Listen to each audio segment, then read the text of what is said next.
Kenapa F&B dan kenapa kue? Sebenarnya aku tumbuh dan besar di keluarga yang bergelut di dunia F&B. Untuk nerusin toko kue kita sendiri dulu belum ada pikiran. Jadi itu baru terpikirkan setelah aku sidang itu, ada perbincangan itu, akhirnya aku take risk aja. Gitu. Dan akhirnya alhamdulillah juga untuk sekarang ada lonjakan omset sebesar 120%. Aku suka nih ngomongin kuliah. Dosen ada banget. Jadi dulu pas zaman aku yang paling aku ingat itu adalah Babeh, dipanggilnya Babeh. Walaupun beliau galak, tapi pembawaannya tuh seru.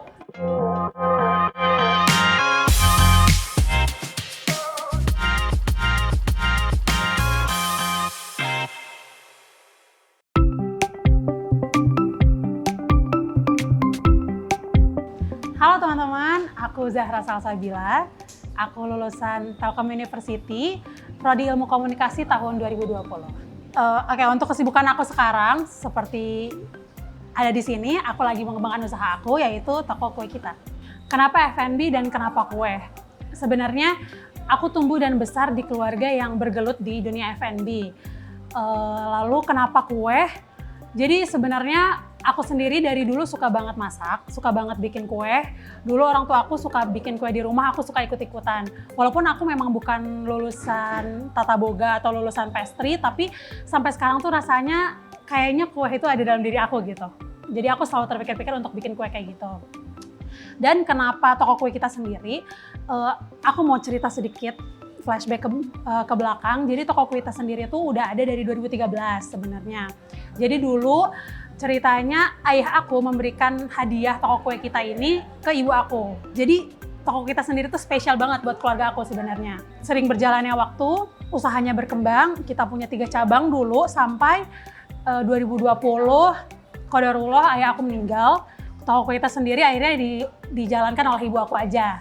Dan akhirnya pada tahun lalu, aku setelah sidang, ada pembicaraan, pada akhirnya tuh ada pembicaraan ibu aku bilang toko kita ini mau ditutup karena ibu aku udah nggak bisa ngurus sendiri karena udah nggak ada ayah aku, jadi ibu aku udah nggak bisa ngurus sendiri karena ibu aku juga udah berumur, jadi rasanya kayaknya udah tutup aja gitu toko kita sendiri. Karena posisinya waktu itu aku udah lulus, udah sidang dan belum ada kerja, akhirnya kakak-kakak aku kita sempat kayak nggak rela gitu kalau mau ditutup karena balik lagi itu adalah hadiah yang diberikan oleh ayah aku. So akhirnya setelah dukungan dari keluarga-keluarga aku, boleh deh cobain, Zahra kan belum ada pekerjaan, boleh cobain nih, mau nggak nerusin toko kue kita sendiri gitu. Sebenarnya challenge-nya begitu besar ya buat aku karena toko kitanya juga udah lama banget, aku harus ngulang dari awal gitu. Akhirnya dengan segala keberanian aku coba ambil alih toko kue kita ini sendiri. Jadi aku sendiri baru pegang toko kue kita ini dari tahun lalu, kayak gitu.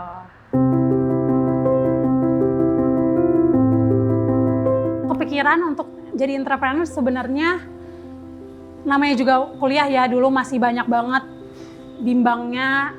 Aku ada kepikiran untuk menjadi entrepreneur karena balik lagi aku tumbuh dan besar di keluarga dan lingkungan yang mostly pekerjaannya entrepreneur. So dulu tuh aku kayak mikir dunia kantoran tuh kayak gimana sih, aku nggak punya bayangan. Jadi di pikiran aku, ya aku harus jualan, entah apapun itu jualannya, aku harus jualan pas lulus, kayak gitu sih. Cuman untuk nerusin toko kue kita sendiri dulu belum ada pikiran. Jadi itu baru terpikirkan setelah aku sidang itu, ada perbincangan itu, akhirnya aku take risk aja gitu.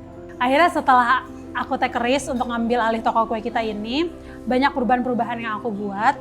Dalam 1 tahun, kita buat cabang baru, akhirnya kita punya 2 cabang, sekarang ada di Jalan Riau, di tengah kota Bandung. Dan aku juga mulai toko kue kita ini, pertama yang aku lakukan adalah aku rebranding. Karena toko kita sendiri dulu logonya nggak kayak yang sekarang, dulu masih sangat jadul ya, karena orang tua aku yang pegang juga. Akhirnya aku mengambil keputusan buat rebranding toko kue kita ubah logo, kita ubah color palette kita, dan dulu waktu itu juga aku ubah logo ini, aku minta bantuan sama teman aku, dimana aku juga, itu teman kuliah aku juga, Omega High. Aku minta bantuan dia juga sangat membantu aku dalam pembuatan logo ini. Kita dari color palette, dari brand identity, dari logo itu semua kita ubah dan akhirnya sekarang jadi toko kita yang sekarang dari visualnya. Dan akhirnya alhamdulillah juga untuk sekarang per bulan ini kita ada lonjakan omset sebesar 120%. Itu yang aku lakukan dalam 1 tahun ini, alhamdulillah. Apapun itu banyak banget tantangannya ya, tapi di sini aku akan mention F&B. Yang pertama tantangannya gimana kita ngikutin tren. Karena makanan itu selalu berubah ya, beriringnya berjalan. Dulu mungkin pas toko kita berdiri, pas masa orang tua aku, trennya apa. Tapi setelah aku pegang, trennya berubah. Jadi itu salah satu tantangannya, aku harus terus melek atas tren sekarang, apalagi kue-kue, apalagi yang viral-viral sekarang, aku harus terus melek. Terus di mana kita cara menjaga kualitas, apalagi F&B itu kan makanan daya bertahannya nggak lama ya. Kalau makanan mungkin 1 hari 2 hari kita udah basi. Nah gimana caranya kita itu menjaga kualitasnya. Dan yang paling terakhir menurut aku yang paling tantangan terbesarnya adalah menjaga SDM, mengorganisir SDM sih. Aku rasa semua usaha struggle paling beratnya adalah di SDM. Gimana kita mengatur SDM, gimana kita bonding ke mereka, gimana kita menjaga kekompakan tim, itu menjadi tantangan terbesar aku sih. Sampai sekarang aku masih terus belajar sih. Aku masih terus belajar, masih terus lihat gimana orang-orang lain menjalankan bisnis mereka, gimana orang-orang lain menjaga kekompakan tim, tuh aku masih belajar sampai sekarang sih. Untuk dukungan sendiri pasti ada, pasti banyak dukungan dari keluarga aku, dari orang tua aku, dari kakak-kakak aku, ataupun dari teman-teman terdekat. Aku rasa toko kita juga nggak akan bisa sampai sekarang kayak gini kalau misalnya cuma ada aku di dalamnya. Jadi orang tua aku banyak memberikan waktunya, banyak memberikan bantuannya untuk aku menjalankan usaha ini. Kakak-kakak aku juga banyak memberikan masukan-masukan untuk gimana sih caranya kita mengelola bisnis. Itu banyak banget aku belajar dari kakak-kakak aku, yang dimana mereka udah lebih tahu ya, mereka udah lebih berpengalaman. Aku banyak belajar dari orang-orang yang lebih berpengalaman itu. Dan teman-teman terdekat aku yang bisa percaya sama aku, bisa ngasih dukungan terus, itu bermakna besar sih buat aku untuk menjalankan usaha ini. Untuk menjalankan sebuah bisnis sih, bagi aku itu sangat-sangat rumit ya. Mungkin walaupun kelihatannya ya jualan gitu, sebenarnya nggak segampang itu, banyak complicated banget di dalamnya, banyak hal-hal detail yang harus dikerjakan. Untuk aku meregulasi emosi, meregulasi mindset dan lain-lain, itu tuh kembali lagi aku harus ingat di sini, di usaha ini aku adalah brain behind brand. So aku nggak boleh gegabah dalam mengambil keputusan, aku nggak boleh gegabah atas sikap aku, karena tim-tim aku itu berpacu ke aku. So, mindset aku adalah apa yang mereka lakukan itu atas dasar keputusan aku. Jadi itu mindset yang aku terus tanamkan. Aku nggak berdiri sendiri di sini, aku berdiri bareng-bareng sama tim aku. Apapun yang aku lakukan itu dampaknya bukan ke aku doang, tapi ke seluruh tim aku dan brand aku. Jadi itu yang aku tanamkan sih dalam menjalankan usaha ini. Bagaimana caranya menginovasi? Pasti yang pertama aku harus terus melek, kayak lihat-lihat di sosial media apa sih yang lagi happening. Terus aku juga banyak brainstorming sama owner-owner lainnya. Aku suka ikut-ikutan seminar, atau aku suka ikutan acara yang di sana mungkin ada kemungkinan aku bertemu orang-orang yang bergelut di bidang yang sama aku. Jadi aku bisa ngobrol, aku bisa banyak belajar dari mereka, apalagi yang sudah berkecimpung di bidang ini bertahun-tahun, aku banyak belajar. Kita suka lihat-lihat ke toko yang lain, gimana sih mereka, jadi kita punya standar juga apa yang kita bangun di sini, gitu sih untuk trennya. Jadi kita harus melek atas itu sih, tren-tren di dunia ini, gitu. Aku suka nih ngomongin kuliah. Oke, mata kuliah yang sangat berdampak. Banyak sih ya, karena aku pun tadi aku balik lagi, aku ambil prodi ilmu komunikasi dan aku ambil penjurusan marketing. So itu sangat berjalan sama apa yang aku lakukan sekarang.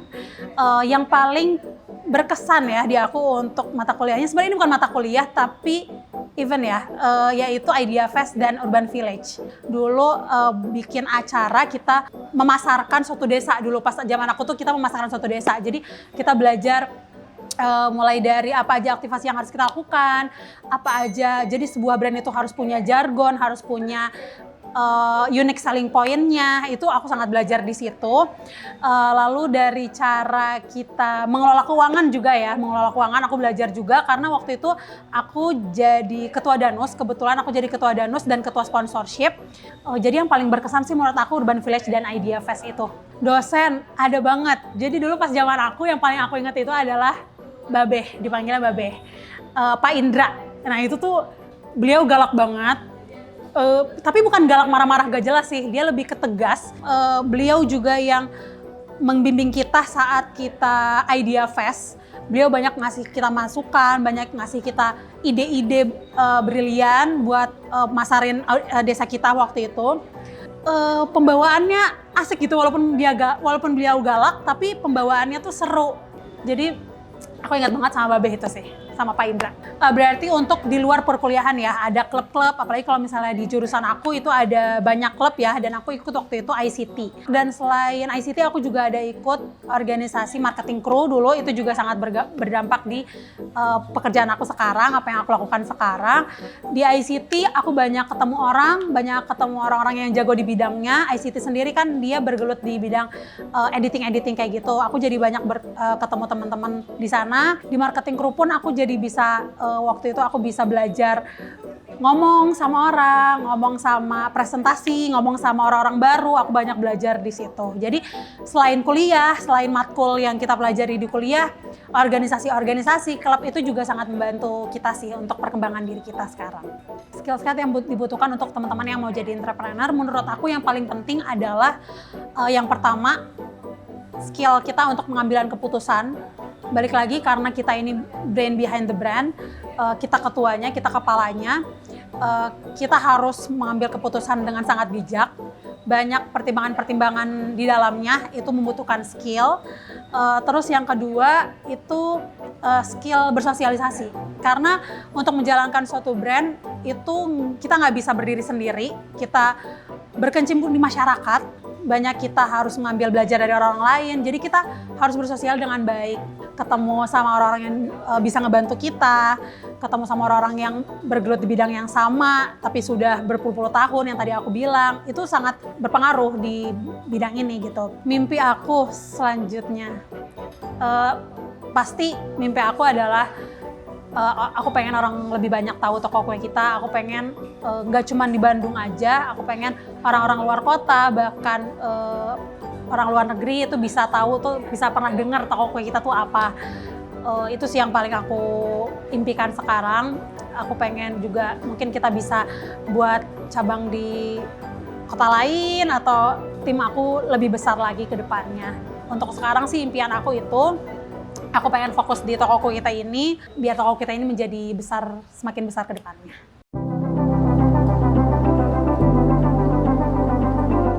Kesan aku selama berkuliah di Telkom University, aku rasa banyak baiknya ya.